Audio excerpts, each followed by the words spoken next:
గురువుగారు, సాక్షాత్తు విష్ణుమూర్తి సూర్యుడిగా గోచరమవుతున్నాడని చెబుతున్నారు. శ్రీమన్నారాయణుడు సూర్యుడిగా ఎలా మనకు వ్యక్తమవుతున్నాడు? సూర్యుడు మనకు తెలిసి విష్ణు స్వరూపము.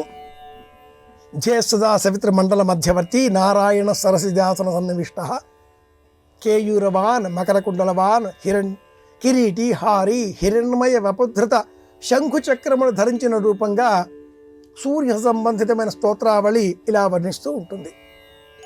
సూర్యనారాయణమూర్తి కర్మసాక్షి, ప్రత్యక్షంగా మనకు దృగ్గోచరం అయ్యేటటువంటి శ్రీమన్నారాయణమూర్తి అంటూ వైష్ణవ ధర్మావలంబులు కీర్తిస్తూ ఉంటారు.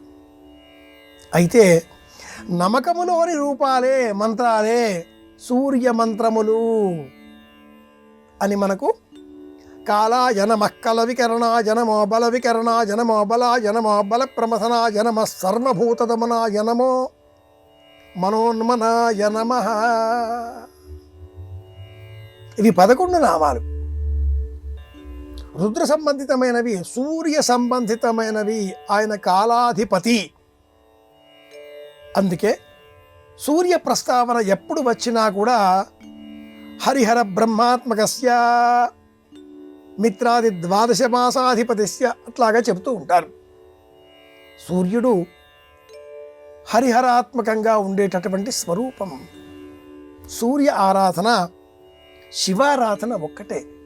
అందుకోసమే మాఘమాసంలో సప్తమి సూర్య ఆరాధన, రససప్తమి సూర్య జయంతిగా మనం పాటిస్తూ ఉంటాం.